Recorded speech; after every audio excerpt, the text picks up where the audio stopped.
La noche en que asesinaron a Anastasia Romanov, las balas no bastaron para matarla. Es julio de 1918. En un sótano húmedo de Ekaterimburgo, una ciudad perdida entre las montañas de los Urales, 11 personas son empujadas escaleras abajo. Les han dicho que van a hacerse una fotografía, que es una formalidad, que deben bajar porque hay disturbios en la ciudad y estarán más seguros en la planta baja. El zar Nicolás II carga en brazos a su hijo Alexei, un niño de 13 años que apenas puede caminar por la hemofilia que le devora la sangre desde que nació. La zarina Alejandra, que lleva semanas sin poder dar más de 10 pasos seguidos por sus dolores crónicos, pide una silla, se la traen. Se sienta con la dignidad de quien todavía cree que el mundo tiene reglas, que hay un orden, que las cosas malas no les pasan a las personas como ella. Las 4 grandes duquesas, Olga, Tatiana, María y Anastasia, bajan en silencio. Llevan vestidos sencillos, sin joyas visibles. Pero debajo de la tela, cosidos en los corsés y forros de sus ropas, llevan diamantes, rubíes, esmeraldas y perlas por valor de millones de rublos. Joyas que sus padres escondieron como último recurso para financiar un futuro que ya no existe. Joyas que dentro de pocos minutos se convertirán en algo que nadie anticipó, escudos improvisados contra las balas de sus verdugos. Yakov Yurovsky, el jefe del destacamento bolchevique, entra en la habitación. Es un hombre de 40 años, con bigote recortado y ojos que no parpadean, antiguo relojero, antiguo fotógrafo, ahora ejecutor. Lee una sentencia breve, casi inaudible entre el eco del sótano. Nicolás, que está de pie frente a él, apenas tiene tiempo de girarse hacia su familia y decir, ¿qué?, antes de que el primer disparo le atraviese el cráneo. Alejandra intenta persignarse. No termina el gesto. Una bala le entra por la sien izquierda. Los guardias disparan con tal frenesí que el humo de la pólvora llena la habitación en segundos. No ven a quién apuntan. Disparan al bulto, al movimiento, al sonido. Los gritos se mezclan con las detonaciones. El olor a azufre y a sangre se hace irrespirable. Cuando el humo se disipa y los oídos dejan de zumbar, los verdugos descubren algo que los paraliza. El 3 de las hijas siguen vivas. Las balas han rebotado contra los diamantes cosidos en sus ropas. Las piedras preciosas del imperio más grande de la tierra están protegiendo a las últimas princesas de Rusia. Entonces, usan las bayonetas. Anastasia, la más joven de las hermanas, grita. Se cubre la cabeza con las manos. Se acurruca en un rincón del sótano, contra la pared fría. Un guardia le clava la bayoneta, pero el acero resbala contra las joyas ocultas bajo la tela. Otro la golpea con la culata del fusil. 1 vez, 2 veces, 3 veces. Según el testimonio escrito del propio Yurovsky, Anastasia fue la última en dejar de moverse. Tenía 17 años. Toda una vida aplastada en un sótano sin ventanas. A las 2 de la madrugada, mientras el mundo dormía, sin saber lo que estaba pasando. Pero la historia de Anastasia no termina ahí. Al contrario, lo que viene después es quizás más extraordinario que su propia muerte. Porque durante casi un siglo, el mundo entero se negó a creer que aquella noche fuera real. Hubo impostoras, hubo juicios que duraron décadas, hubo una mujer que juró durante 60 años ser la gran duquesa sobreviviente, y millones la creyeron. Hubo conspiraciones, pruebas falsas, testimonios contradictorios y un misterio que solo la ciencia moderna pudo resolver, casi 100 años después de aquellos disparos en aquel sótano. ¿Cómo llegó una niña traviesa, alegre e irreverente a convertirse en el fantasma más famoso del siglo XX? ¿Cómo es posible que una familia que lo tenía todo, poder absoluto, riqueza incalculable, palacios que parecían sacados de un cuento de hadas, acabara ejecutada como criminales comunes en un sótano de provincias? ¿Y por qué el mundo necesitó tanto creer que al menos una de ellas había sobrevivido? Para entender eso, hay que retroceder 17 años. Hay que volver al día en que Anastasia llegó al mundo. Y hay que entender que, desde el primer instante de su vida, su nacimiento fue una decepción.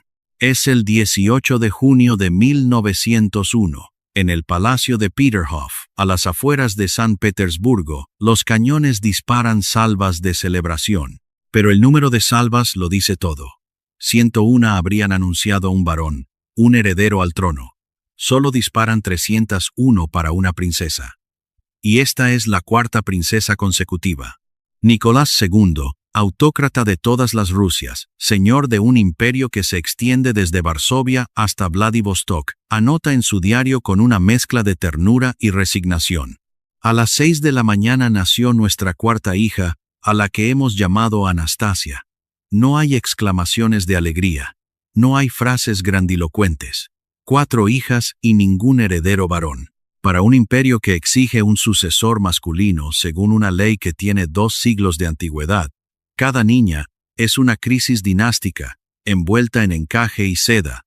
El nombre que eligen es significativo, Anastasia.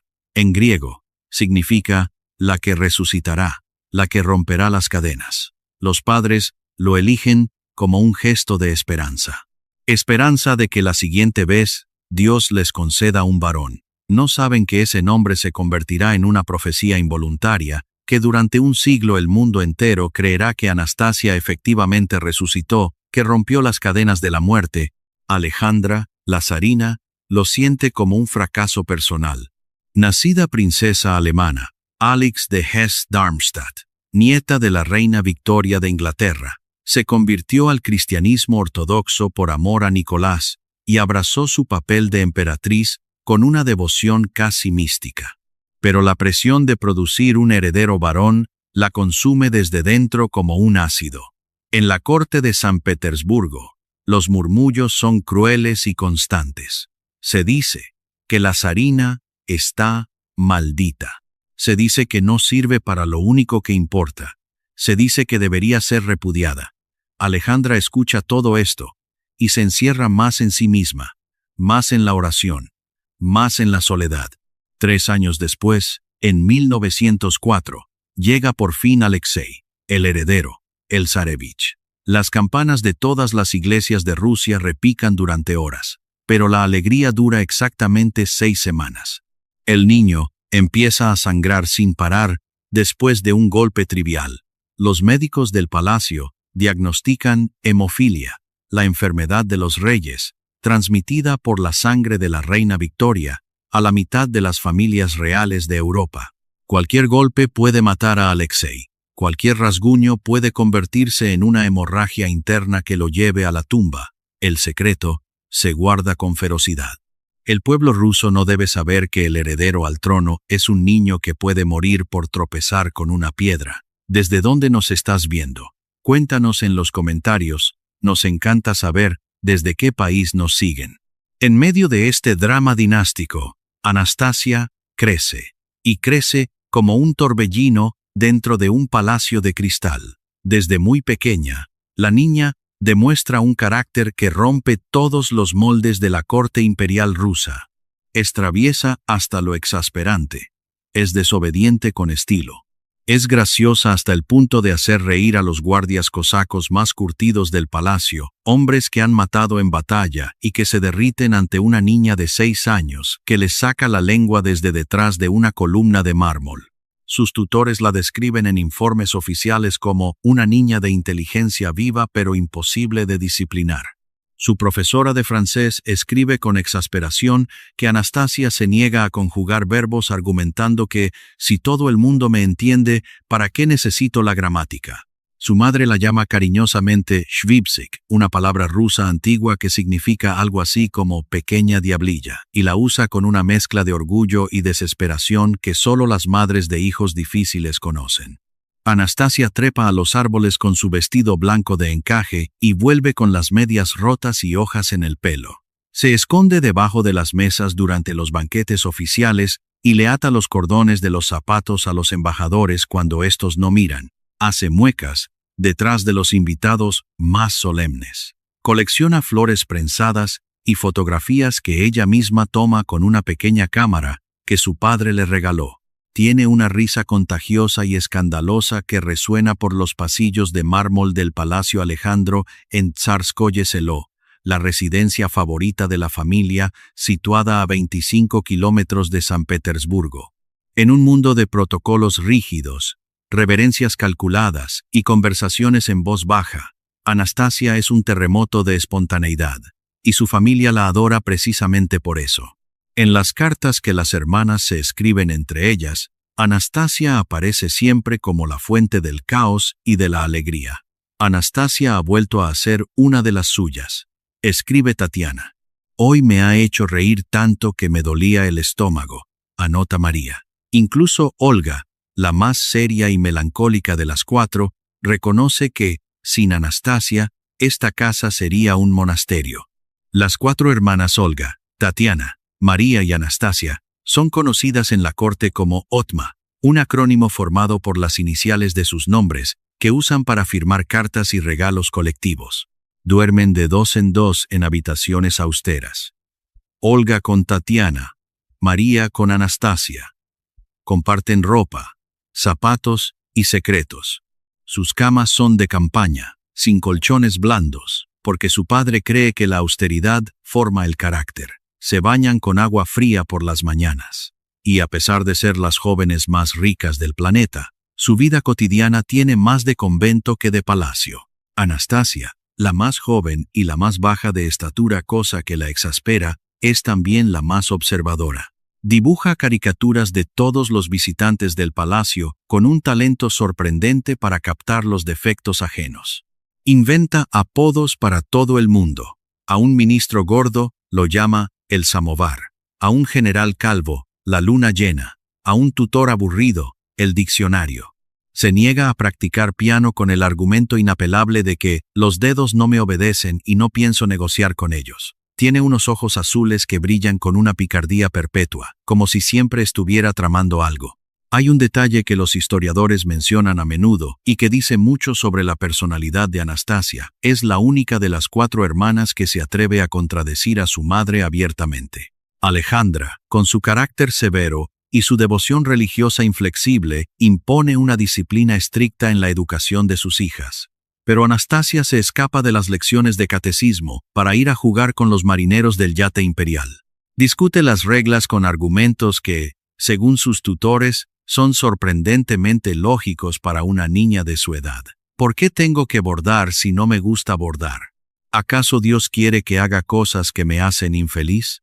Preguntó una vez a su institutriz, dejándola sin respuesta. Es una rebeldía suave, sin maldad, pero constante, como el agua que desgasta la piedra.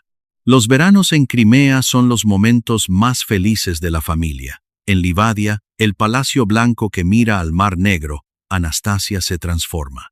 Nada como un pez. Corre descalza por la playa de Guijarros. Persigue lagartos entre las rocas.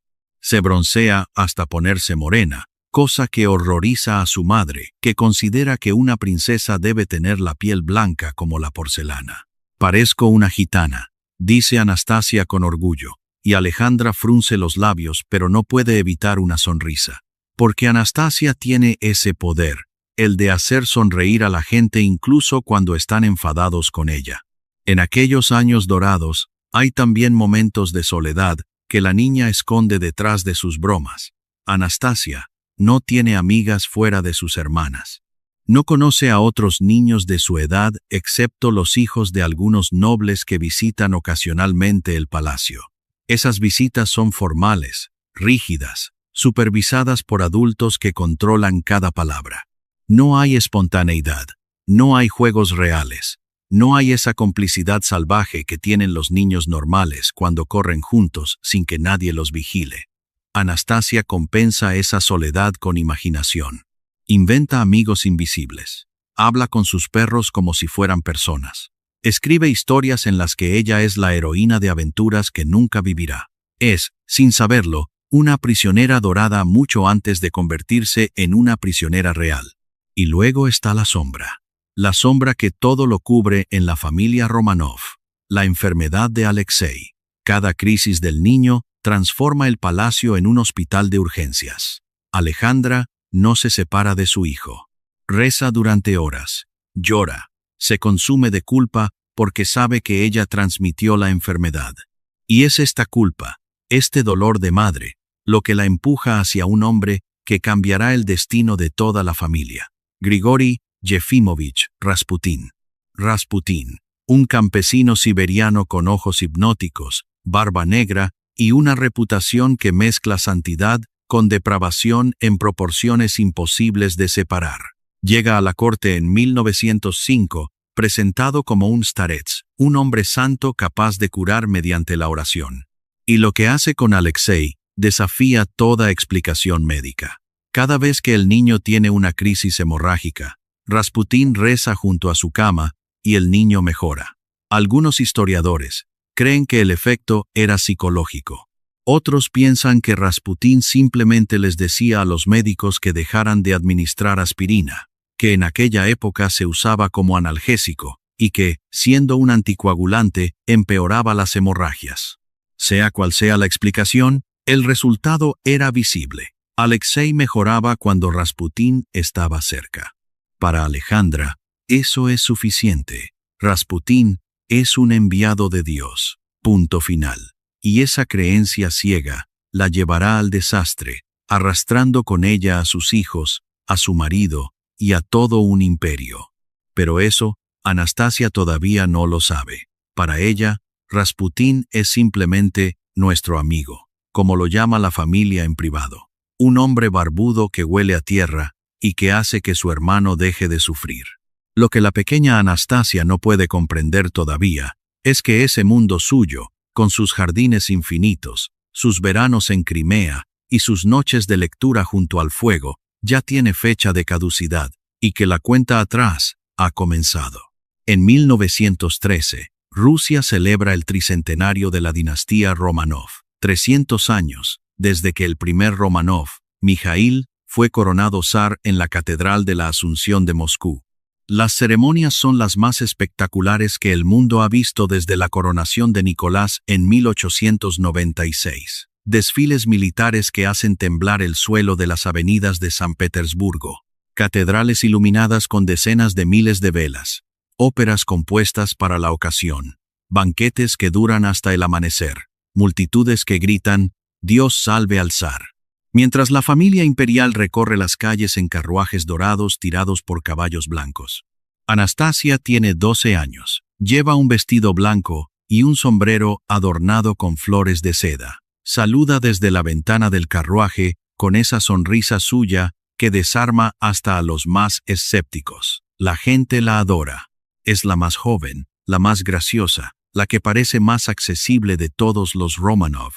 Mientras sus hermanas mayores mantienen la compostura imperial con la espalda recta y la mirada al frente, Anastasia se inclina demasiado por la ventana. Señala cosas que le llaman la atención, hace gestos a los niños de la multitud. Y en una ocasión, que los guardias recuerdan con pánico, casi se cae del carruaje intentando atrapar un ramo de flores que alguien le ha lanzado. Las fotografías de esa época muestran a una familia que parece sacada de una leyenda. Las 4 hermanas vestidas de blanco, con sus largos cabellos castaños y sus ojos claros. Nicolás, apuesto y sereno, con su uniforme militar y su barba cuidadosamente recortada. Alejandra, majestuosa pero con una sombra permanente de preocupación en los ojos que ningún fotógrafo consigue disimular. Alexei, delgado y pálido, sostenido siempre por alguien, sonriendo con una dulzura que esconde un dolor constante. Son la imagen perfecta de la realeza europea en su momento de máximo esplendor. Pero las imágenes mienten. Y en este caso, mienten de una forma casi criminal. Detrás de las celebraciones, Rusia hierve como una caldera a punto de explotar. Los campesinos, que representan más del 80% de la población, pasan hambre mientras la aristocracia derrocha fortunas en fiestas que duran semanas. Las fábricas de Moscú y San Petersburgo explotan a los obreros con jornadas de 14 horas y salarios de miseria.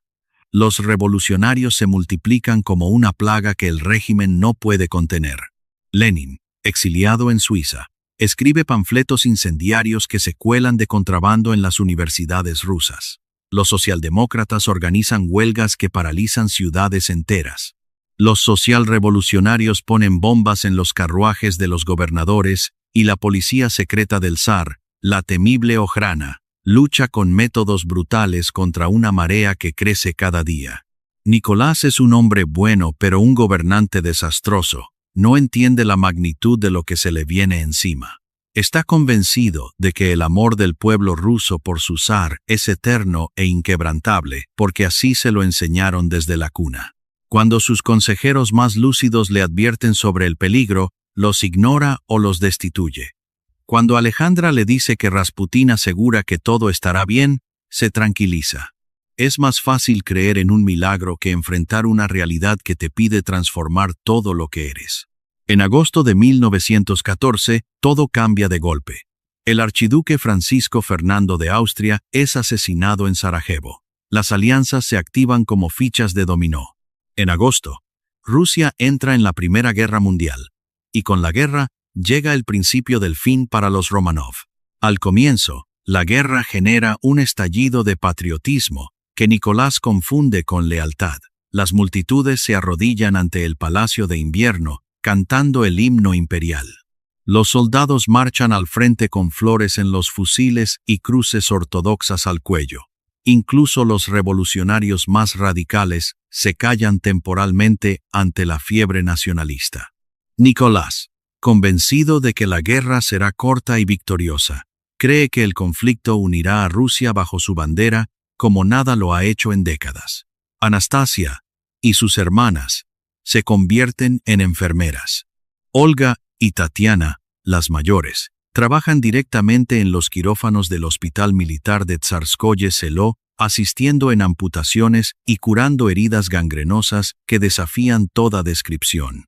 María y Anastasia, demasiado jóvenes para el trabajo quirúrgico, visitan a los soldados heridos en las salas de recuperación. Les leen en voz alta, les escriben cartas a sus familias, les llevan tabaco y chocolate. Anastasia tiene 13, 14 años. Hace reír a hombres que han perdido piernas, brazos, ojos. Les cuenta chistes, les hace trucos de cartas. Imita a los oficiales pomposos del hospital hasta que los heridos se ríen entre vendajes manchados de sangre. Un soldado que sobrevivió a la guerra y a la revolución escribió en sus memorias muchos años después: la gran duquesa Anastasia me devolvió las ganas de vivir con su risa. Yo había perdido la pierna derecha y quería morirme. Ella vino una tarde, se sentó en mi cama, me dijo que tenía cara de oso bueno, y me hizo reír por primera vez en 3 meses. Una niña de 14 años me salvó la vida aquel día. Quizás no sabes que esta adolescente, que la historia recuerda solo como una víctima, fue durante meses una pequeña heroína para cientos de soldados anónimos que la adoraban. Hay fotografías de esa época que muestran a Anastasia sentada junto a las camas de los heridos, con su uniforme blanco de enfermera voluntaria, sonriendo con esa naturalidad que la distingue de sus hermanas. En las imágenes, los soldados la miran con una mezcla de reverencia y cariño que no se puede fingir. Para ellos, aquella niña no es la hija del zar, es simplemente Anastasia, la chica que les devuelve las ganas de seguir viviendo. Lo que los soldados no saben, y lo que la propia Anastasia probablemente intuye, sin poder articularlo, es que esos meses, en el hospital, están cambiándola para siempre. Por primera vez en su vida, ve el sufrimiento real. Huele la gangrena. Escucha los gritos de hombres a los que amputan sin anestesia suficiente. Ve morir a jóvenes de 20 años, que la mañana anterior le pedían que les contara un chiste más. Es una educación brutal, la que ninguna institutriz francesa podría haberle dado, y Anastasia la absorbe con esa capacidad suya de transformar el dolor en algo soportable, de encontrar un resquicio de luz en la oscuridad más densa. Pero la guerra se alarga. Las victorias iniciales se convierten en derrotas catastróficas. Millones de soldados rusos mueren en las trincheras del frente oriental. Las municiones escasean. La comida no llega. En el Victoria Seladostrófica, y en septiembre de 1915, Nicolás comete el error fatal que sellará su destino. Decide asumir personalmente el mando del ejército ruso y se marcha al cuartel general, a cientos de kilómetros de la capital, y deja el gobierno en manos de Alejandra. Alejandra, a su vez, deja el gobierno en manos de Rasputín. Lo que ocurre a partir de ese momento es un desastre administrativo sin precedentes. Rasputín nombra y destituye ministros como si fueran peones de un juego que solo él entiende. Los funcionarios competentes son reemplazados por aduladores serviles.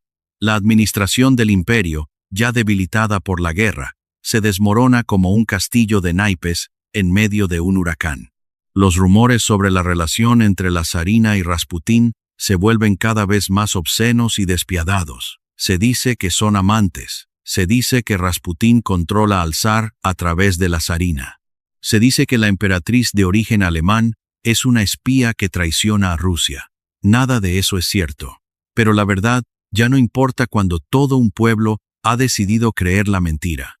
En diciembre de 1916, un grupo de aristócratas decide que Rasputín debe morir para salvar a la monarquía.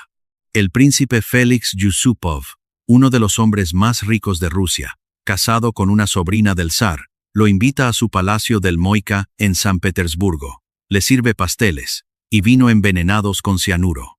Rasputín come, bebe y no muere. Le disparan. Rasputín cae al suelo, luego se levanta. Le disparan de nuevo. Lo golpean con un candelabro de bronce. Finalmente, lo envuelven en una cortina y lo arrojan al río Nevá, cubierto de hielo. Cuando encuentran su cuerpo 2 días después, los pulmones están llenos de agua. Rasputín seguía vivo cuando lo tiraron al río. La resistencia sobrenatural de Rasputín a la muerte se convierte inmediatamente en leyenda. Para los supersticiosos, es la prueba de que era un hombre santo protegido por fuerzas divinas. Para los racionalistas, las dosis de cianuro probablemente se degradaron al ser cocinadas en los pasteles. Pero para la historia, lo que importa no es cómo murió Rasputín, sino lo que su muerte significó. Fue el primer asesinato político abierto contra el círculo íntimo del zar, cometido no por revolucionarios, sino por la propia aristocracia. Fue la señal de que el viejo orden estaba dispuesto a devorarse a sí mismo antes de ceder el poder al pueblo. Alejandra recibe la noticia como un golpe del que nunca se recuperará. Para ella, han matado a un santo, al hombre que mantenía vivo a su hijo. Para Anastasia y sus hermanas, han matado al amigo que rezaba por Alexei. El duelo es genuino y profundo, pero lo que la familia no comprende es que la muerte de Rasputín no calma a nadie. Al contrario, demuestra que incluso los aristócratas más leales están dispuestos a matar para salvar a Rusia de los Romanov. Si los nobles usan veneno y pistolas, ¿qué usará el pueblo cuando despierte? La respuesta llegará en menos de 3 meses. Hay que entender algo fundamental sobre Anastasia para comprender la magnitud de lo que viene después. A pesar de ser hija del hombre más poderoso de Rusia, su mundo es increíblemente pequeño. No va a la escuela. No tiene amigas de su edad fuera de la familia. No ha salido jamás del círculo hermético de palacios, yates y residencias imperiales. A los 15 años, Anastasia Romanov nunca ha ido sola a una tienda. Nunca ha caminado por una calle sin escolta armada. Nunca ha tenido una conversación con una persona de su edad que no sea noble, sirviente o soldado. Esta burbuja de cristal tiene sus momentos de felicidad intensa. Los veranos en Livadia, la residencia imperial en Crimea, son mágicos. El Palacio Blanco se asoma al Mar Negro, como un sueño mediterráneo trasplantado a las costas del sur de Rusia. Anastasia nada durante horas, juega al tenis con sus hermanas, monta a caballo por senderos que huelen a lavanda y a pino. Toma fotografías con una cámara Kodak Brownie que su padre le regaló y las imágenes que se conservan la muestran haciendo muecas frente al espejo, sacando la lengua, posando de formas absurdas que ninguna princesa de su época se habría atrevido a reproducir. Es, sin exageración, una de las primeras adolescentes de la realeza europea en hacer algo parecido a un selfie, décadas antes de que existiera la palabra. También son años de primeros sentimientos. Las hermanas Romanov coquetean tímidamente con los oficiales jóvenes del yate imperial durante los cruceros de verano por el Báltico. Escriben en sus diarios sobre marineros apuestos, cuyos nombres subrayan 3 veces con tinta roja. Se pasan notas entre ellas evaluando quién es más guapo. Anastasia, la más joven, observa más de lo que participa. Pero sus ojos brillan con la curiosidad de quien descubre que el mundo tiene dimensiones que los libros de texto no mencionan. Sin embargo, las grietas en el cristal de esa burbuja son cada vez más visibles. Alejandra está permanentemente enferma, o al menos así lo parece. Sufre dolores de cabeza crónicos, ciática, problemas cardíacos que pueden ser reales o psicosomáticos, nadie lo sabe con certeza. Se mueve en silla de ruedas dentro del palacio. Se medica con Veronal, un barbitúrico potente que la mantiene en un estado de semisomnolencia del que a veces no sale en todo el día. Su fe religiosa se ha vuelto obsesiva, casi delirante. Cree en señales divinas, en profecías apocalípticas, en íconos que lloran. La mujer que debería ayudar a gobernar el imperio más grande del mundo se aferra a lo sobrenatural, porque lo natural la aterra. Nicolás, por su parte, se refugia en la rutina como un náufrago se agarra a un pedazo de madera. Lee despachos militares que traen noticias cada vez peores. Da largos paseos por los jardines. Escribe en su diario entradas de una banalidad que hiela la sangre cuando se conoce el contexto. Hoy hizo buen tiempo. Paseé por el parque. Maté 2 cuervos. Tomé el té a las 5. Mientras su imperio arde, el último zar de Rusia anota la temperatura del aire, como si fuera la información más importante del universo. Las cartas que Anastasia escribe a su padre al frente durante esos años revelan a una adolescente atrapada entre 2 mundos. El de la inocencia que se resiste a morir y el de una realidad que se impone con violencia creciente. Querido papá, escribe con faltas de ortografía y dibujos torpes en los márgenes. Aquí todos te echamos mucho de menos. Mamá llora bastante. Baby está mejor hoy. Así llaman a Alexei, Baby, como si darle un nombre de niño pequeño pudiera protegerlo de la enfermedad. He intentado ser buena, pero no lo consigo del todo. Te quiere, tú, Anastasia.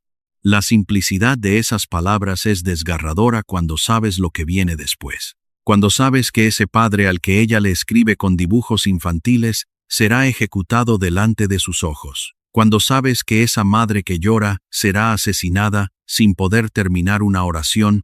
Cuando sabes que ese hermano enfermo morirá a bayonetazos con 13 años. Pero ¿qué pasó realmente para que todo se precipitara? En febrero de 1917, la bomba estalla. Las obreras de las fábricas textiles de Petrogrado salen a la calle pidiendo pan. Es el Día Internacional de la Mujer, y tienen hambre. A las obreras se unen los metalúrgicos. A los metalúrgicos se unen los tranviarios. A los tranviarios se unen los estudiantes. Y cuando los soldados del regimiento de Volinia se niegan a disparar contra la multitud y se unen a la protesta, todo ha terminado. 300 años de autocracia. Romanov se derrumban en 5 días.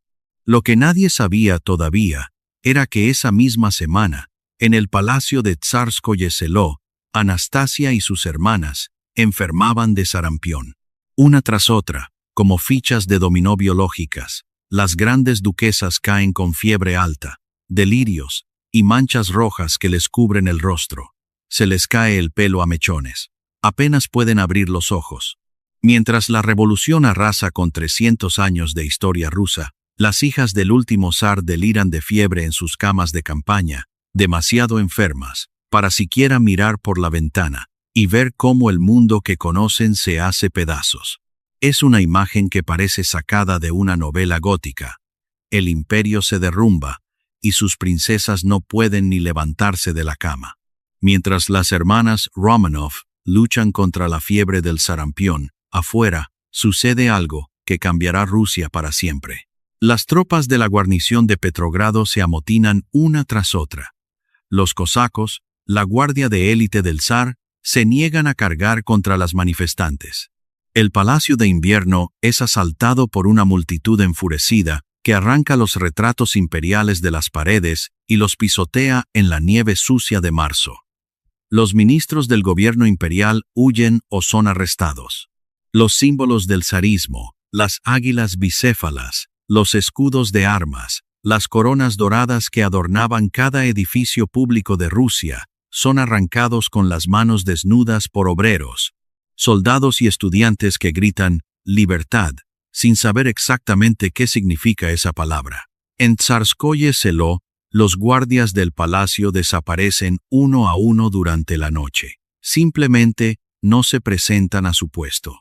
Los pocos que quedan miran al suelo cuando pasan junto a la habitación, donde las princesas deliran de fiebre. Nadie sabe qué hacer. Nadie da órdenes. Es como si el mecanismo que mantenía funcionando al imperio se hubiera detenido de golpe, y ahora todo flota en un vacío silencioso, esperando que alguien decida qué viene después. La condesa Anastasia Endrikova, una de las damas de compañía más leales de la zarina, recuerda en sus memorias que durante aquellos días de febrero y marzo de 1917, el silencio del palacio era más aterrador que cualquier ruido de revolución. Era el silencio de un mundo que ha dejado de existir, pero todavía no lo sabe. El 15 de marzo de 1917, Nicolás II abdica del trono de Rusia. Lo hace en un vagón de tren detenido en la estación de Pskov, rodeado de generales que ya no lo respetan y de políticos que hace semanas que dejaron de obedecerle. Firma el documento de abdicación con la misma expresión serena con la que firmaría un decreto menor. No hay lágrimas, no hay gritos, no hay resistencia. Es como si una parte de Nicolás, la parte más profunda y honesta, estuviera aliviada de soltar el peso de un imperio que nunca supo gobernar. Después, en la soledad del vagón, mientras el tren permanece inmóvil en la oscuridad de la noche rusa, escribe en su diario la frase más lúcida de toda su vida. Alrededor solo hay traición, cobardía y engaño. Es la primera y última vez que Nicolás Romanov ve el mundo tal como es. La noticia de la abdicación llega a Tsarskoye Selo como un terremoto silencioso. Alejandra, todavía cuidando a sus hijas enfermas de sarampión, recibe la información con una calma que aterroriza a quienes la rodean. No llora, no grita. Se queda inmóvil durante varios minutos, mirando al vacío, como si estuviera procesando algo que su mente se niega a aceptar. Después dice, con voz firme, «Si es la voluntad de Dios, la aceptamos». Es una frase que resume todo lo que Alejandra es. Una mujer que ha entregado su destino a una fuerza superior y que ya no tiene capacidad ni voluntad de luchar contra nada. El gobierno provisional, liderado primero por el príncipe Lvov y luego por el abogado socialista Alexander Kerensky, permite que la familia permanezca en Tsarskoye Selo, pero ya no como emperadores, como prisioneros. De un día para otro, los guardias que antes se cuadraban con respeto marcial, ahora les escupen al pasar. Los jardines donde Anastasia corría libremente se convierten en un recinto cercado por alambre de púas y soldados armados. Los sirvientes desaparecen uno a uno, aterrados de ser asociados con los Romanov. Los que se quedan lo hacen por una lealtad que desafía toda lógica de supervivencia. Anastasia tiene 15 años. De un día para otro, su mundo se ha invertido como un guante. Ya no es una gran duquesa, ya no tiene palacio, ya no tiene futuro, ya no tiene libertad. Pero y esto es lo que resulta extraordinario, no se derrumba. Los testimonios de quienes convivieron con la familia durante estos primeros meses de cautiverio coinciden en un punto. Anastasia es la que mejor lleva la situación. Hace bromas sobre los guardias. Organiza obras de teatro improvisadas con sus hermanas. Imita a los revolucionarios con una precisión que haría reír al propio Lenin. Inventa juegos, cuenta historias, mantiene el ánimo de una familia que se está hundiendo. Pierre Guilliard, el tutor suizo de los Romanov, que permaneció voluntariamente con ellos durante el cautiverio, escribió en sus memorias: Anastasia tenía un don extraordinario para encontrar algo cómico en cualquier situación, por terrible que fuera. Su risa era como un escudo contra la realidad. A veces me preguntaba si reía para no llorar, o si genuinamente no comprendía la gravedad de lo que nos estaba pasando. Nunca pude resolver esa duda. Hay un episodio de esos primeros meses de cautiverio que ilustra perfectamente quién era Anastasia. Un día, Un grupo de soldados revolucionarios entró en los jardines del palacio y empezó a destruir las estatuas clásicas que adornaban los senderos, a culatazos y con barras de hierro. Las hermanas miraban desde la ventana con horror. Olga lloraba en silencio.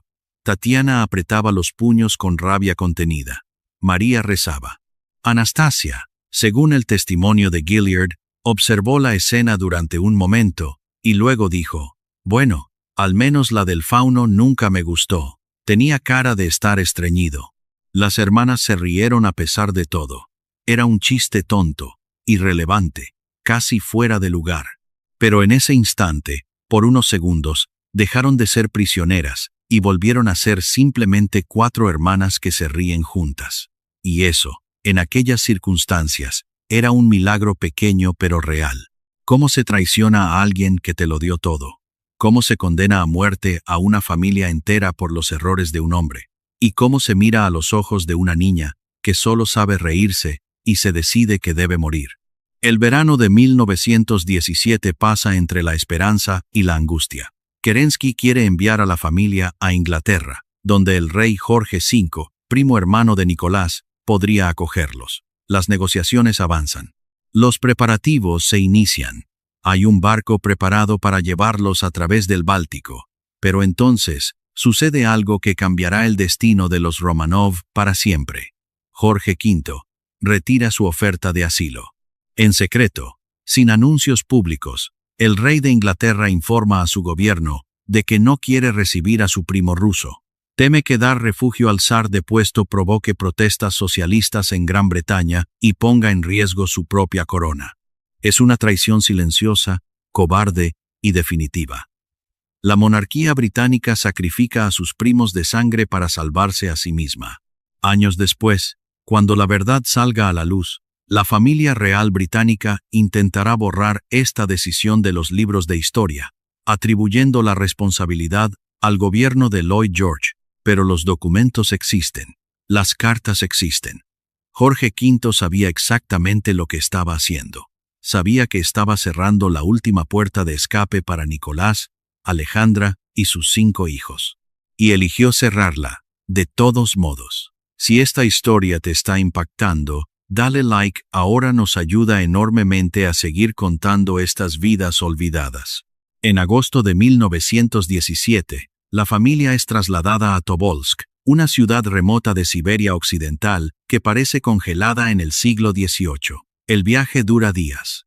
Viajan en tren con las cortinas bajadas para que nadie los reconozca, luego en barco por el río Irtysh, bajo un cielo que parece infinito. Anastasia lleva consigo a su perro Jimmy, un King Charles Spaniel de ojos tristes, unas cuantas fotografías y su cámara Kodak. Al llegar a Tobolsk, se instalan en la casa del antiguo gobernador, un edificio grande pero austero, sin calefacción central, sin agua caliente, sin la menor comodidad. Los meses en Tobolsk son extrañamente apacibles, como el ojo de un huracán. La familia se adapta con una resiliencia que asombra a los propios guardias. Nicolás corta leña todas las mañanas para calentar la casa. Alejandra borda iconos religiosos con hilos de oro que se van acabando. Las hermanas dan clases al pequeño Alexei. Anastasia monta obras de teatro con guiones que ella misma escribe y que son, según todos los testimonios, genuinamente divertidas. Organizan tardes de lectura en voz alta, rezan juntos cada noche. Es una vida monástica, simple, casi dulce, si no fuera porque están rodeados de hombres armados y no pueden salir. En Tobolsk, Anastasia celebra su 16º cumpleaños, el último de su vida. No hay fiesta, no hay regalos elaborados. Sus hermanas le dibujan tarjetas caseras. Su padre le regala un poema que ha copiado de memoria. Su madre le da un icono religioso bendecido. Es un cumpleaños pobre, silencioso, íntimo. Pero según el diario de Nicolás, Anastasia sonríe todo el día, como si le hubieran dado el mundo entero. Nuestra Anastasia está alegre hoy, a pesar de todo, escribe el exar. Es un misterio para mí, ¿de dónde saca esa alegría? Hay algo infinitamente triste en la perplejidad de un padre que no entiende cómo su hija puede ser feliz en medio de la desgracia. y hay algo infinitamente hermoso en una niña que puede serlo. Pero en octubre de 1917, los bolcheviques de Lenin toman el poder en Petrogrado, y todo cambia de nuevo. El gobierno provisional, que al menos mantenía un trato relativamente civilizado con los prisioneros imperiales, es barrido de la historia. El nuevo régimen soviético ve en los Romanov no personas, sino símbolos. Símbolos de un pasado que hay que destruir. La actitud de los guardias se endurece.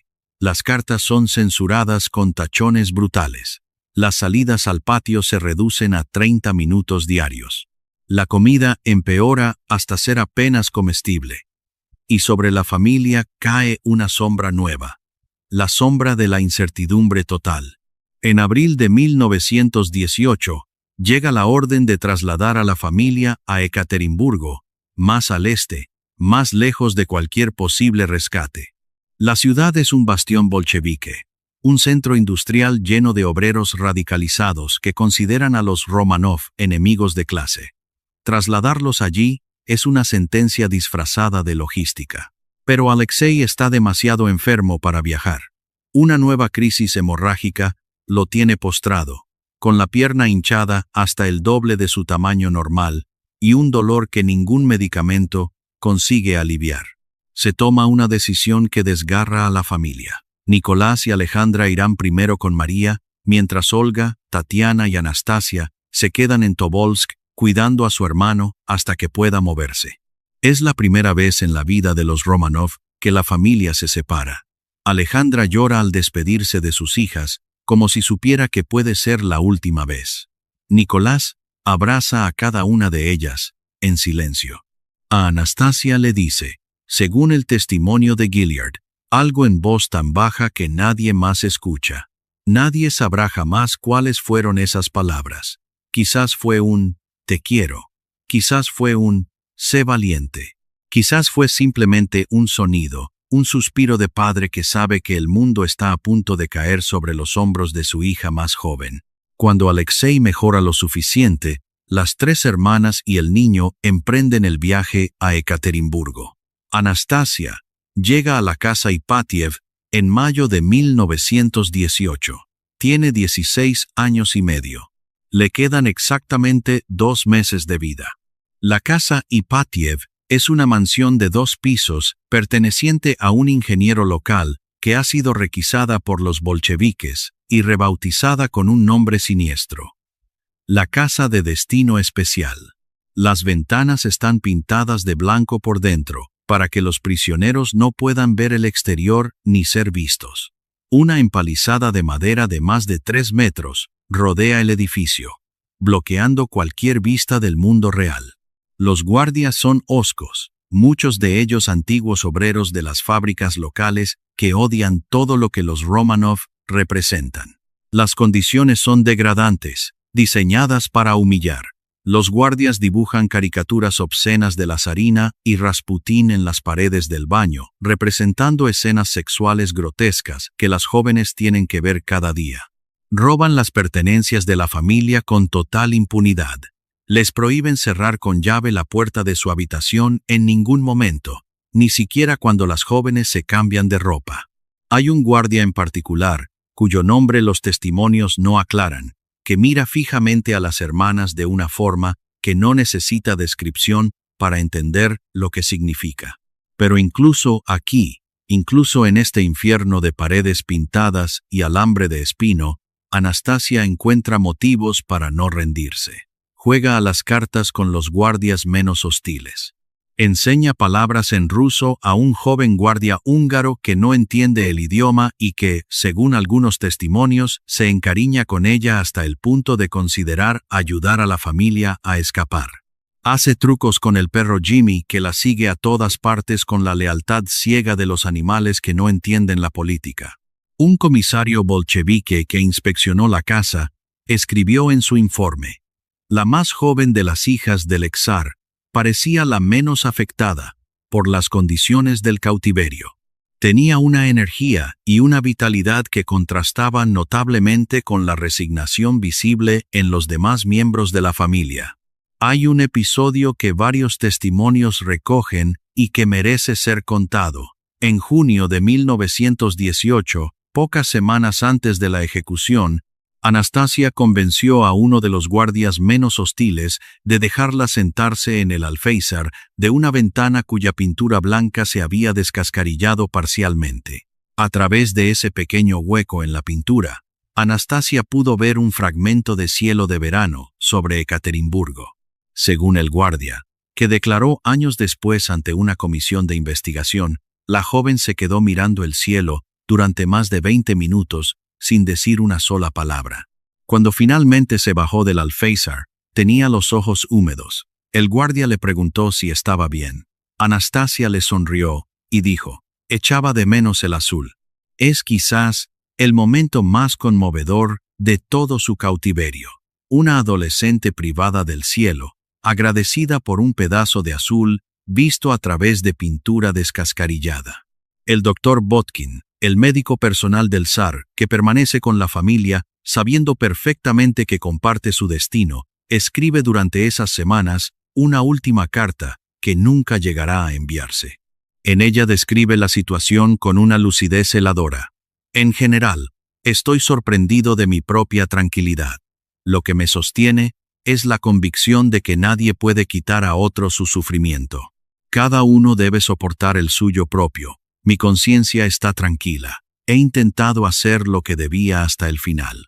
La carta fue encontrada en la casa Ipatiev después de la ejecución. Es el testimonio de un hombre que eligió morir al lado de sus pacientes cuando podría haber salvado su vida simplemente marchándose. Los últimos días tienen la cualidad de una pesadilla cíclica. Cada mañana es un calco de la anterior. Se despiertan temprano, en habitaciones sofocantes. Rezan durante media hora. Desayunan lo poco y lo malo que les proporcionan. Pasean 30 minutos exactos por el pequeño patio interior, vigilados por guardias armados que cuentan los segundos. Leen, bordan, juegan a las cartas, cenan un caldo insípido con pan negro, rezan de nuevo, duermen, y al día siguiente, la misma pesadilla vuelve a empezar, idéntica, interminable. Nicolás mantiene una calma que resulta, según se mire, admirable o aterradora. Sigue escribiendo en su diario. Sigue leyendo novelas en voz alta a su familia por las tardes, como si estuvieran en su biblioteca de Tsarskoye Selo. Sigue creyendo, o fingiendo creer, que todo se arreglará de alguna manera. Alejandra se ha entregado por completo a la oración. Sus cartas clandestinas a las pocas amigas que todavía le escriben están llenas de frases como «El Señor no nos abandonará» y «Este sufrimiento tiene un propósito que algún día comprenderemos». Son las palabras de alguien que se aferra al último clavo ardiente de la fe porque todo lo demás se ha derrumbado. Olga, la mayor de las hermanas, se ha hundido en una melancolía profunda de la que ya no sale. Apenas habla, apenas come. Ha entendido antes que nadie lo que los demás se niegan a aceptar, que no van a salir de allí. Tatiana, la práctica, la organizadora nata, mantiene la rutina familiar con una disciplina militar que impresiona incluso a los guardias. Es ella quien se asegura de que todos se levanten a la misma hora, de que Alexei tome sus medicinas, de que la poca ropa que les queda esté limpia y remendada. María, la dulce soñadora que siempre quiso casarse con un soldado ruso y tener una casa llena de hijos, es la que mejor trato mantiene con los guardias. Les sonríe con una naturalidad que desarma. Y Anastasia. Anastasia sigue siendo Anastasia. Sigue haciendo bromas que nadie le ha pedido. Sigue imitando a la gente con una crueldad cómica que roza la genialidad. Sigue buscando el lado absurdo de cada situación, como si el absurdo fuera un refugio donde la realidad no puede alcanzarla, pero quienes la conocen desde niña notan algo diferente. Las bromas son más frecuentes pero más forzadas. La risa es un poco más aguda, un poco más nerviosa. Los ojos azules tienen una sombra nueva que antes no estaba ahí. Es como si Anastasia estuviera usando todo su arsenal de humor para no permitirse sentir lo que realmente siente. Como si intuía que si dejaba de reír un solo instante, Lo que vendría a llenar ese silencio sería algo que no podría soportar. ¿No hemos buscado todos, alguna vez, escapar de algo que nos destruía? ¿No hemos usado todos alguna vez la risa, o el trabajo, o cualquier otra cosa, como un escudo contra una verdad que no queríamos enfrentar? La diferencia es que para Anastasia, esa verdad tenía forma de bayoneta. Mientras la familia se consume en su prisión, afuera, la guerra civil rusa se intensifica. Los bolcheviques rojos luchan contra los ejércitos blancos leales al zarismo en un conflicto que dejará millones de muertos.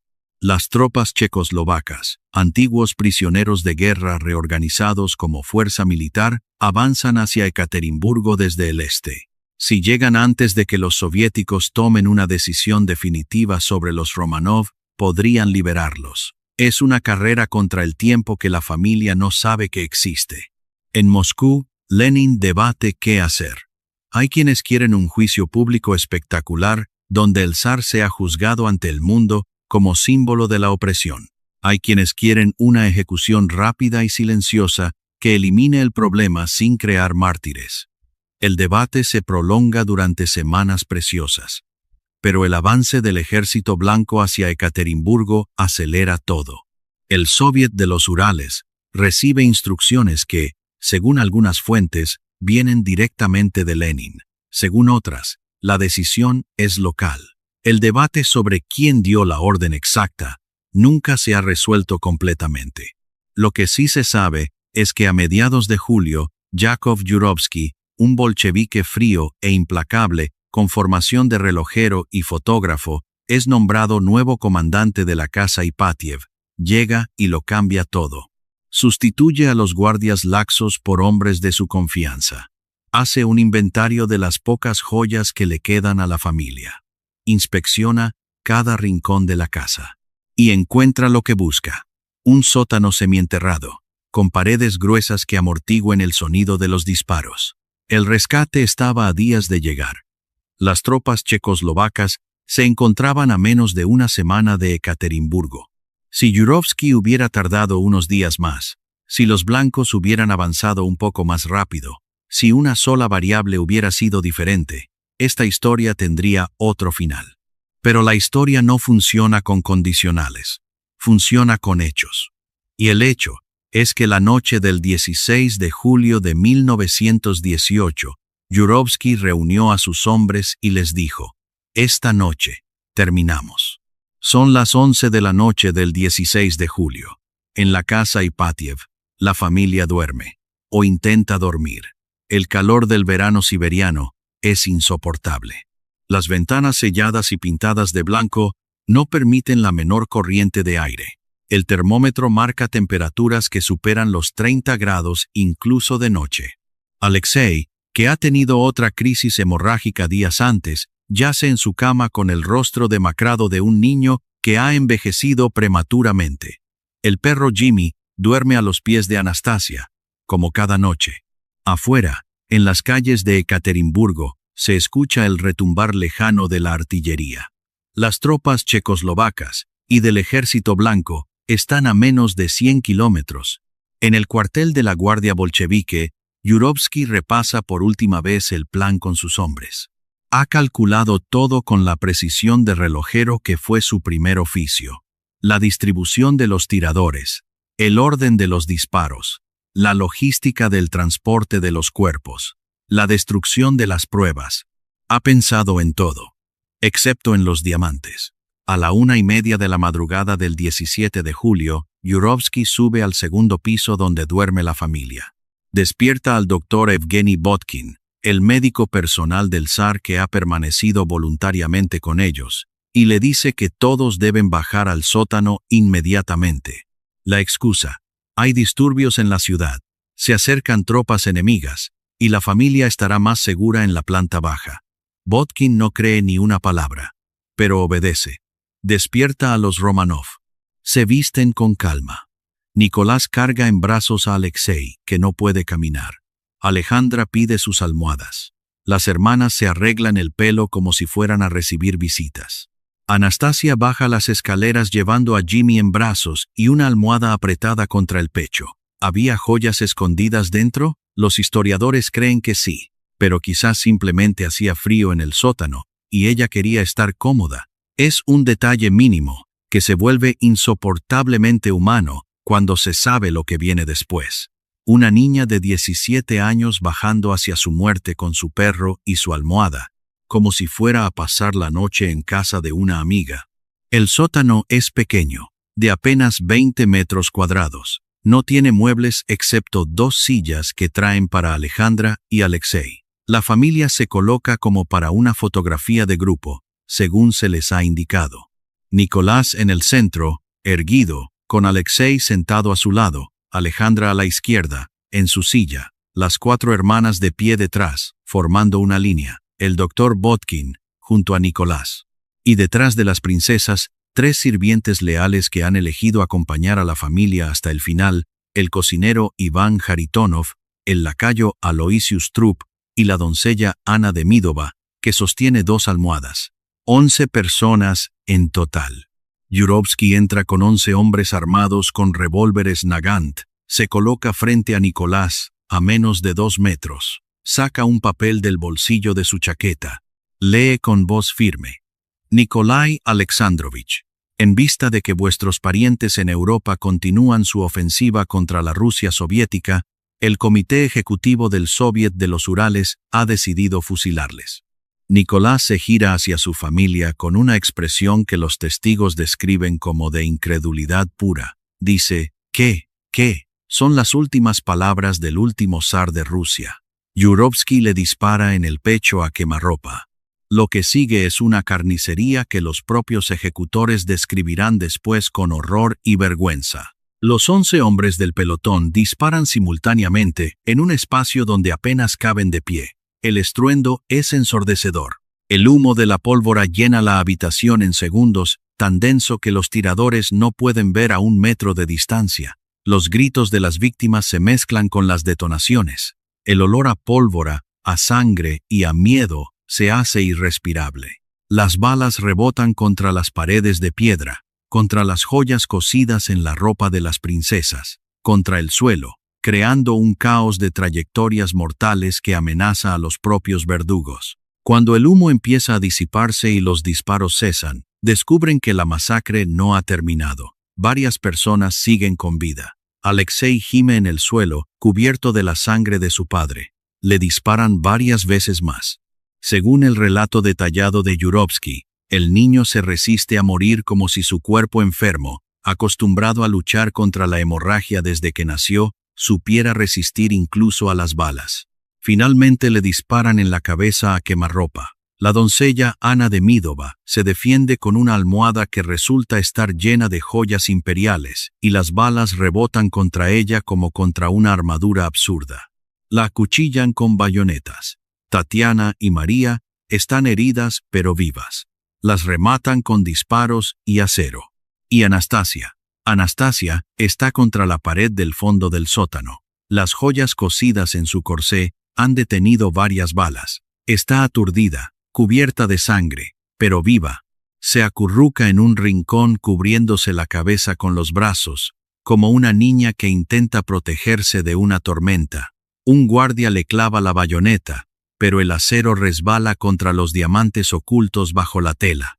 Otro la golpea con la culata del fusil. Una vez, otra más. Anastasia grita. Es un sonido que los supervivientes del pelotón recordarán durante décadas. Un grito que aparece en sus pesadillas. Es el último sonido humano que sale de ese sótano antes de que el silencio lo cubra todo. Según varios testimonios, Anastasia fue la última de las 11 víctimas en dejar de respirar. Los cuerpos son sacados en camillas improvisadas y cargados en un camión militar. Los llevan al bosque de Koptiaki, a unos 20 kilómetros de la ciudad, por caminos de tierra que el peso del vehículo convierte en surcos de barro. Allí, Yurovsky y sus hombres intentan destruir las pruebas. Desnudan los cadáveres. Descubren las joyas, que confiscan con la eficiencia de quien sabe exactamente su valor.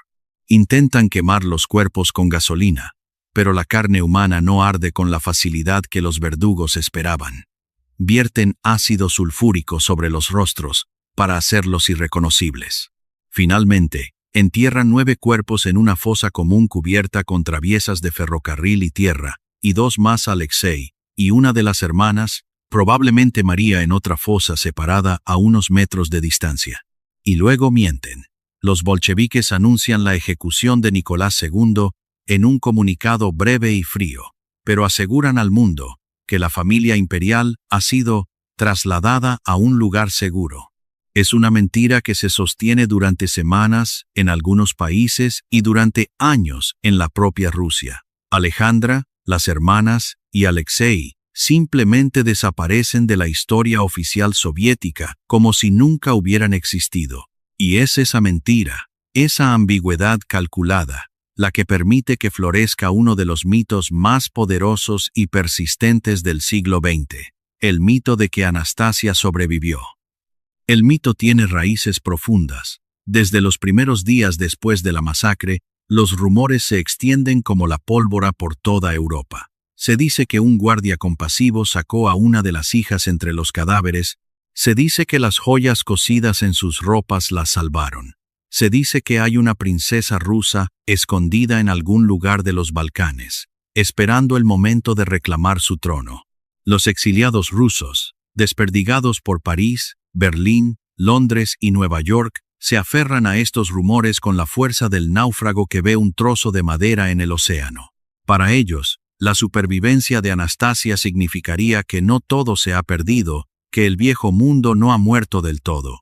2 años después, en febrero de 1920, una joven desconocida es rescatada de las aguas heladas del canal Landwehr en Berlín tras un intento de suicidio. No lleva documentación. Se niega a hablar durante semanas. La ingresan en un hospital psiquiátrico donde permanece meses en un silencio absoluto.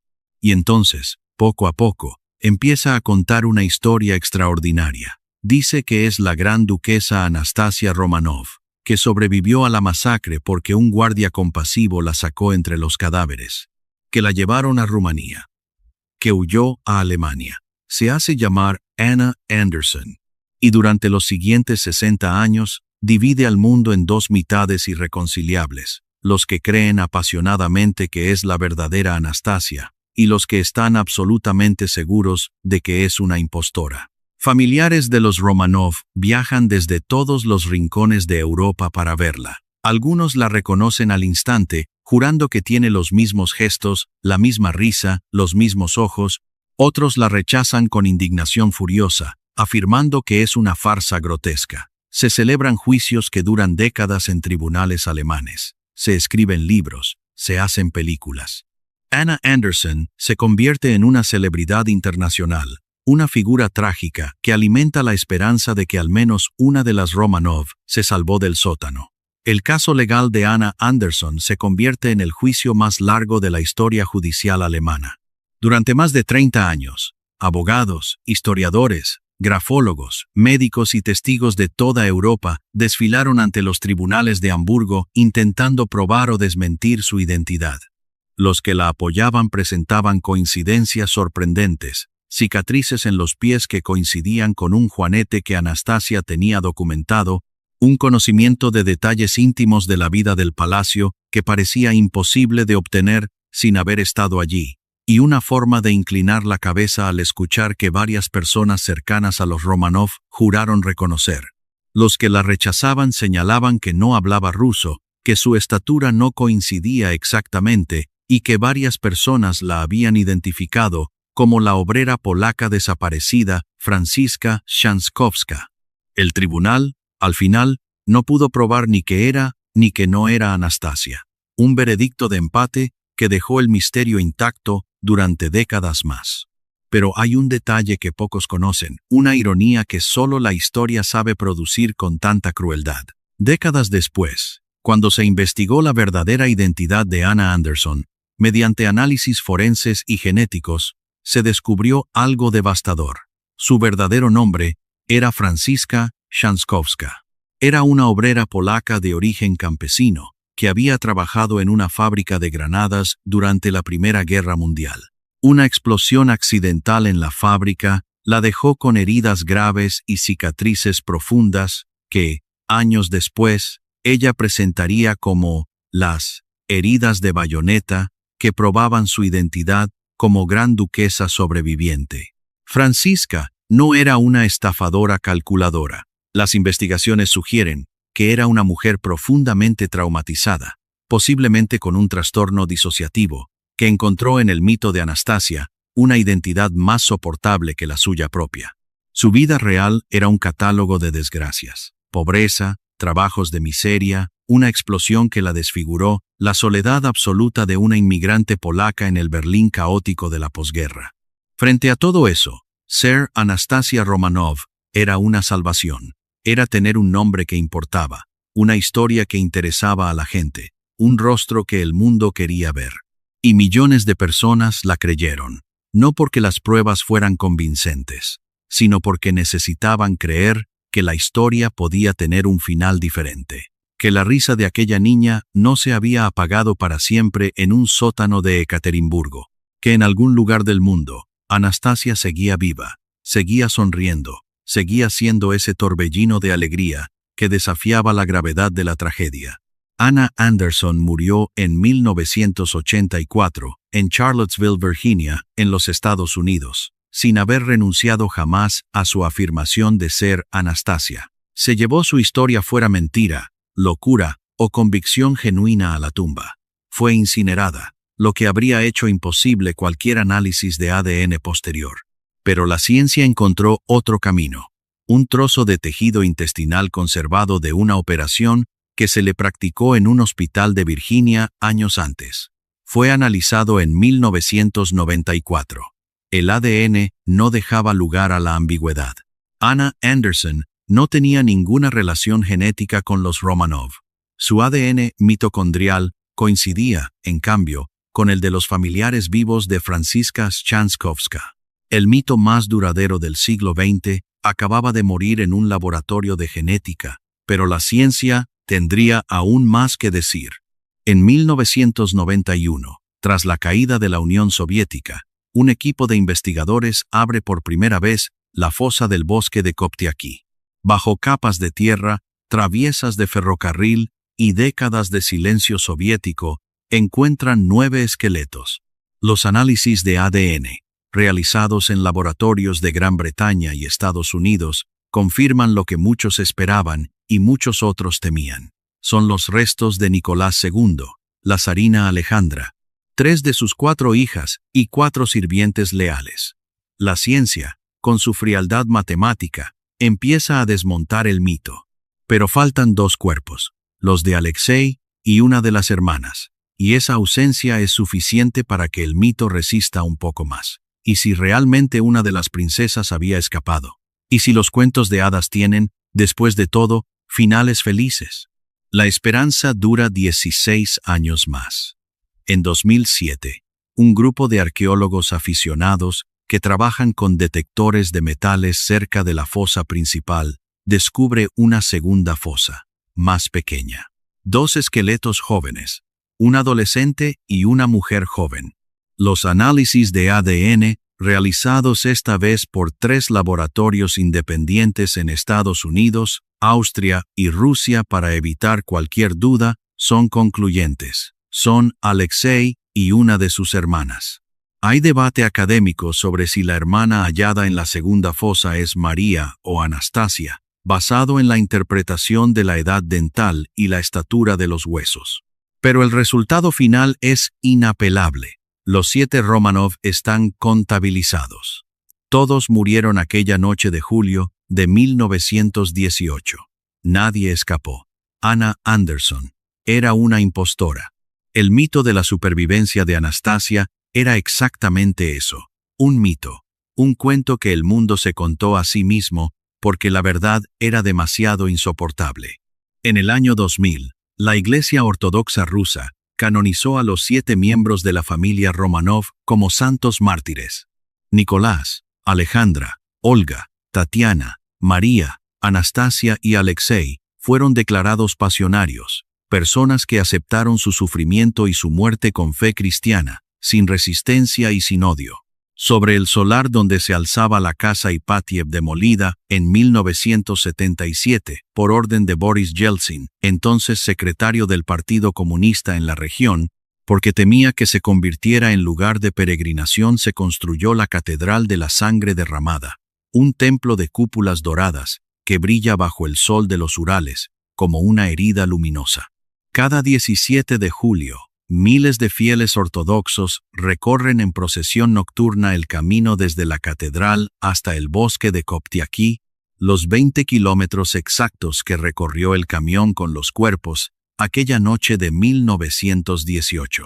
Caminan en silencio, con velas encendidas, rezando por las almas de una familia que murió en un sótano mientras el mundo dormía. Es una de las peregrinaciones más emotivas del cristianismo moderno. Y entre los peregrinos, cada año, hay personas que llevan fotografías de Anastasia, no del zar, no de la zarina, sino de la niña que sonreía, como si ella, de alguna forma, representara a todos los inocentes que la historia ha triturado sin piedad. En la Rusia actual, la figura de los Romanov sigue siendo profundamente divisiva. Para unos, son santos mártires que encarnaban lo mejor de la vieja Rusia. Para otros, son los símbolos de un sistema opresivo que condenaba a millones a la pobreza y la ignorancia. La verdad, como siempre, es más compleja que cualquiera de las dos versiones. Nicolás fue un padre amoroso y un gobernante catastrófico. Alejandra fue una madre devota y una influencia política desastrosa. Y Anastasia fue una niña que, por el simple accidente de haber nacido en la familia equivocada, en el momento equivocado de la historia, pagó con su vida por errores que no eran suyos. Pero el legado de Anastasia va más allá de la santidad y la tragedia religiosa. Su historia se ha convertido en una de las narrativas más poderosas y reconocibles de la cultura popular mundial. La película de animación de 1997, producida por Fox Animation Studios, que la imaginaba sobreviviendo a la masacre y encontrando su camino de regreso al amor y a la memoria, se convirtió en un clásico instantáneo visto por cientos de millones de niños en todo el planeta. El musical de Broadway, estrenado en 2017, basado en esa misma película, llena teatros noche tras noche. Novelas, documentales, series de televisión, podcasts, videojuegos, el nombre de Anastasia resuena en cada rincón de la cultura contemporánea. Es revelador que de todas las historias trágicas del siglo XX, y hubo muchas, demasiadas, la de Anastasia sea la que más ha penetrado en la imaginación colectiva. No es la más sangrienta. No es la más políticamente significativa. No es siquiera la más misteriosa en términos objetivos, pero tiene algo que las otras no tienen. Una protagonista con la que es imposible no identificarse. Anastasia no era una heroína épica. No era una revolucionaria. No era una mártir que buscara el sacrificio. Era, simplemente, una adolescente que amaba la vida, que hacía reír a la gente y que tuvo la desgracia de nacer en el lugar equivocado del mundo, en el momento equivocado de la historia. Y esa normalidad, esa humanidad sin filtros, es lo que la hace eterna. ¿Por qué? ¿Por qué esta adolescente de 17 años fascina al mundo más que cualquier otro miembro de su familia? Más que su padre el zar, que gobernó un imperio de 180 millones de almas. Más que su madre la zarina, con su belleza trágica y su fe inquebrantable. Más que sus hermanas mayores, cada una extraordinaria a su manera. Más que el trágico Alexei, cuya enfermedad cambió el curso de la historia rusa. La respuesta, quizás, está en lo que Anastasia representaba. No representaba el poder, no representaba la riqueza. No representaba la dinastía, ni el trono, ni el imperio. Representaba algo mucho más sencillo y mucho más universal. La vida en estado puro. Era la risa en medio del protocolo imperial. La travesura en medio de la solemnidad de la corte. La desobediencia alegre en medio de la obediencia ciega. La esperanza en medio de la condena. Cuando pensamos en los Romanov, pensamos en coronas y palacios y oro y tragedia y sangre. Pero cuando pensamos en Anastasia, pensamos en una chica que sacaba la lengua en las fotos, que hacía reír a los soldados heridos, que seguía contando chistes mientras su mundo se derrumbaba como un castillo de arena bajo la marea, Y eso es lo que nos duele profundamente. Porque todos conocemos a alguien así. Todos hemos querido a alguien que ilumina la habitación cuando entra, que transforma el dolor en risa, que se niega a rendirse incluso cuando todo está perdido. Y la idea de que esa luz pueda apagarse de forma tan brutal, tan innecesaria, tan definitiva, tan estúpida, es algo que el corazón humano se resiste a aceptar con todas sus fuerzas.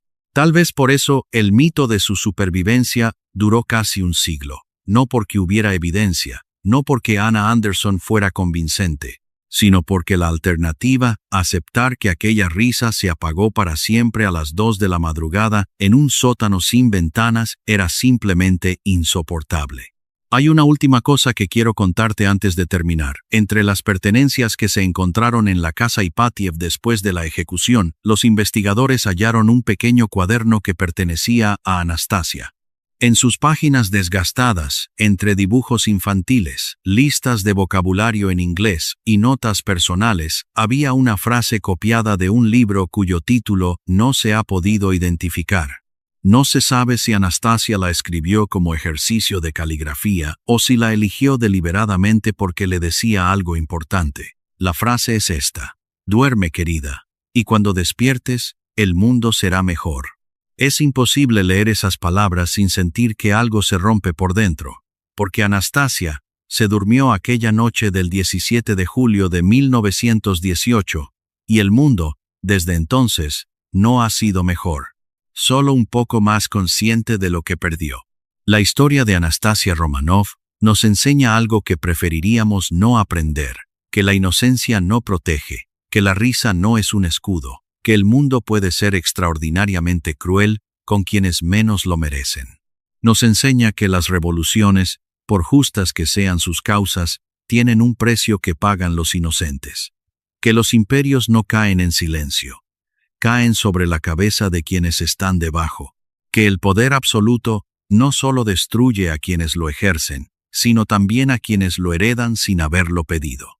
Pero también nos enseña algo más luminoso, más necesario, más urgente, que incluso en las circunstancias más oscuras imaginables, el espíritu humano es capaz de encontrar motivos para sonreír. Que una adolescente encerrada en un sótano puede hacer reír a sus propios verdugos. Que la alegría, cuando es genuina, cuando brota del corazón sin cálculo y sin condiciones, es el acto de resistencia más poderoso que existe, más poderoso que las armas, más duradero que los imperios, más fuerte incluso que la muerte, porque más de 100 años después de aquella noche en Ekaterimburgo, la risa de Anastasia sigue resonando. ¿Y tú, qué hubieras hecho en su lugar? ¿Habrías mantenido la sonrisa cuando todo el mundo te daba la espalda? ¿Habrías seguido haciendo reír a los demás cuando todo estaba perdido? ¿O te habrías rendido mucho antes, como habríamos hecho la mayoría?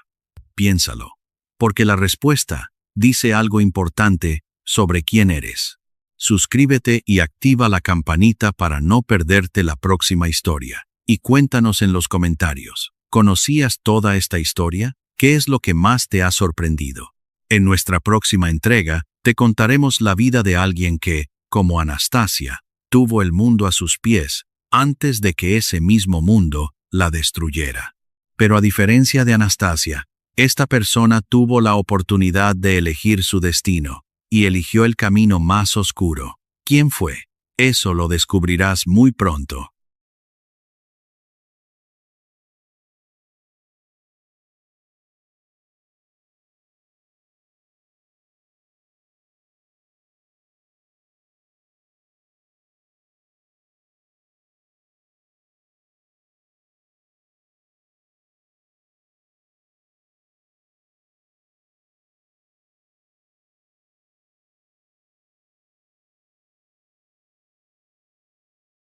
La noche en que asesinaron a Anastasia Romanov, las balas no bastaron para matarla.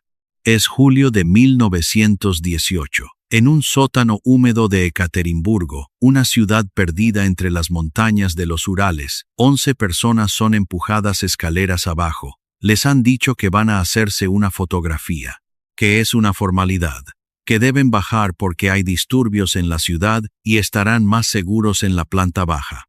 El zar Nicolás II carga en brazos a su hijo Alexei, un niño de 13 años que apenas puede caminar por la hemofilia que le devora la sangre desde que nació. La zarina Alejandra, que lleva semanas sin poder dar más de 10 pasos seguidos por sus dolores crónicos, pide una silla, se la traen. Se sienta con la dignidad de quien todavía cree que el mundo tiene reglas, que hay un orden, que las cosas malas no les pasan a las personas como ella. Las 4 grandes duquesas, Olga, Tatiana, María y Anastasia, bajan en silencio. Llevan vestidos sencillos, sin joyas visibles. Pero debajo de la tela, cosidos en los corsés y forros de sus ropas, llevan diamantes, rubíes, esmeraldas y perlas por valor de millones de rublos.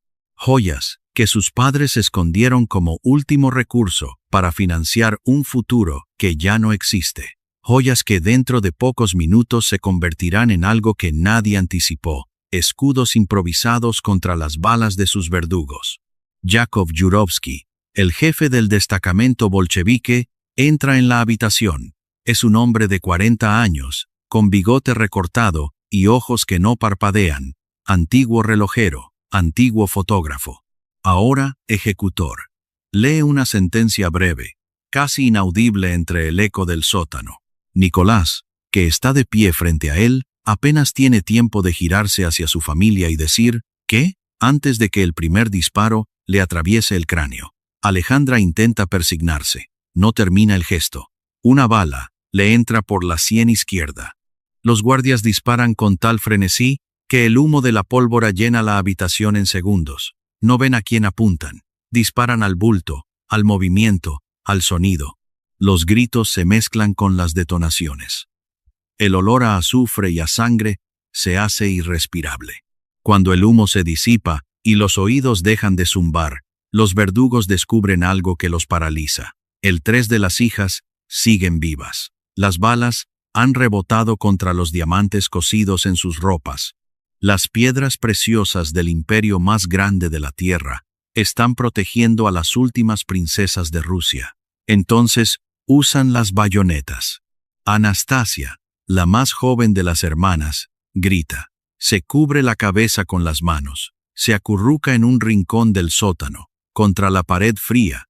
Un guardia le clava la bayoneta, pero el acero resbala contra las joyas ocultas bajo la tela. Otro la golpea con la culata del fusil. 1 vez, 2 veces, 3 veces. Según el testimonio escrito del propio Yurovsky, Anastasia fue la última en dejar de moverse. Tenía 17 años. Toda una vida aplastada en un sótano sin ventanas. A las 2 de la madrugada, mientras el mundo dormía, sin saber lo que estaba pasando. Pero la historia de Anastasia no termina ahí. Al contrario, lo que viene después es quizás más extraordinario que su propia muerte. Porque durante casi un siglo, el mundo entero se negó a creer que aquella noche fuera real.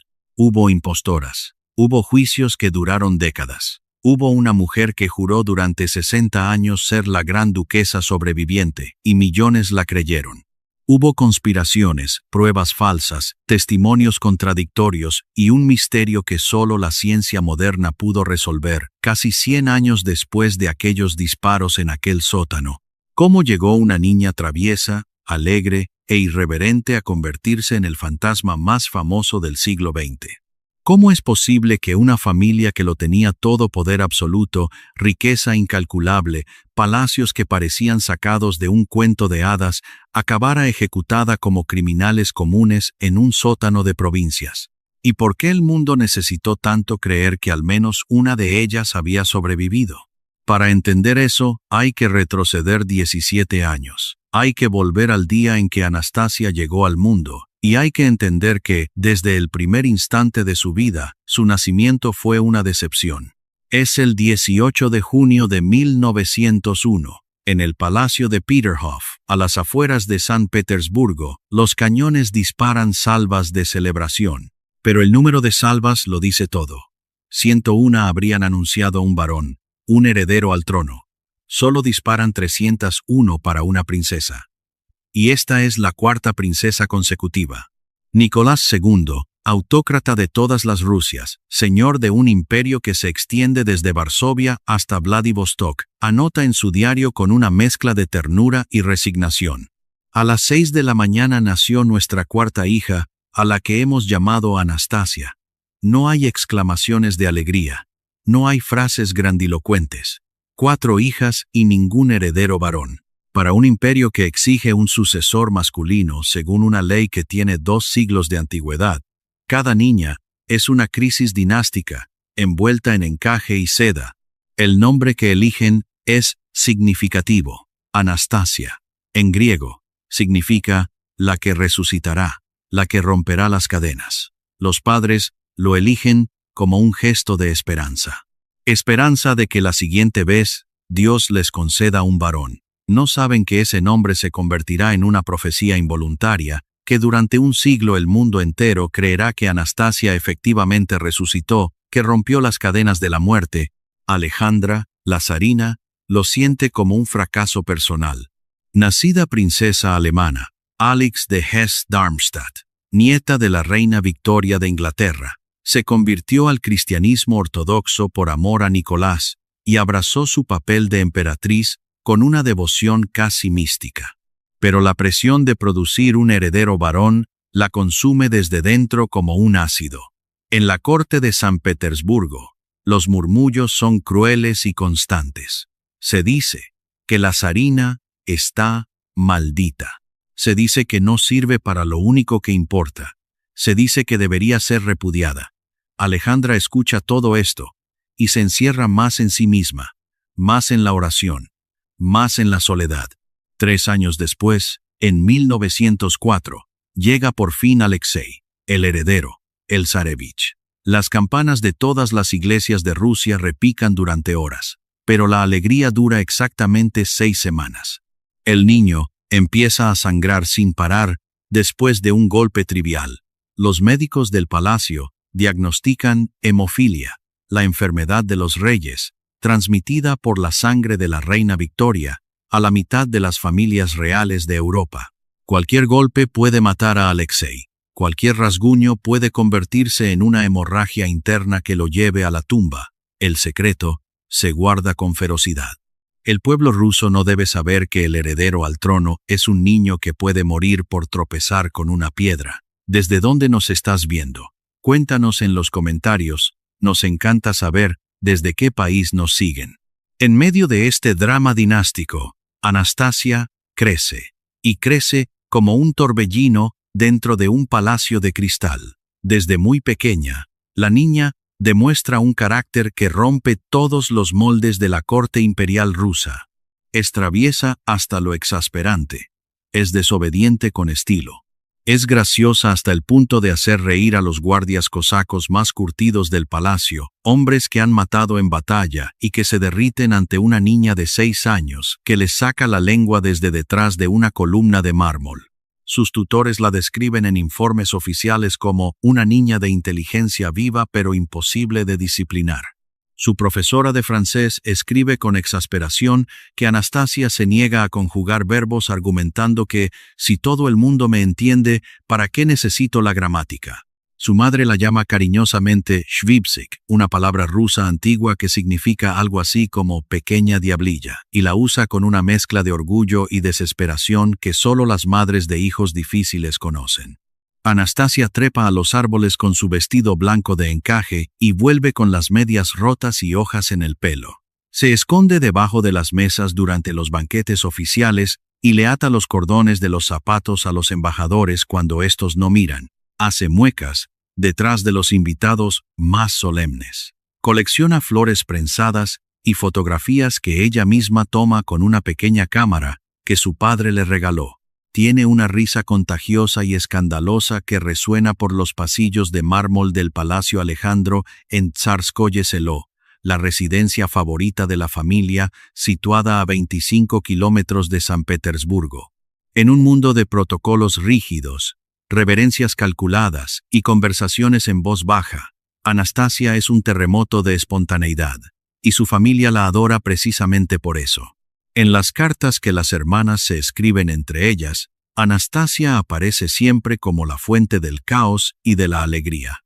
Anastasia ha vuelto a ser una de las suyas. Escribe Tatiana. Hoy me ha hecho reír tanto que me dolía el estómago, anota María. Incluso Olga, la más seria y melancólica de las cuatro, reconoce que, sin Anastasia, esta casa sería un monasterio. Las cuatro hermanas Olga, Tatiana, María y Anastasia son conocidas en la corte como OTMA, un acrónimo formado por las iniciales de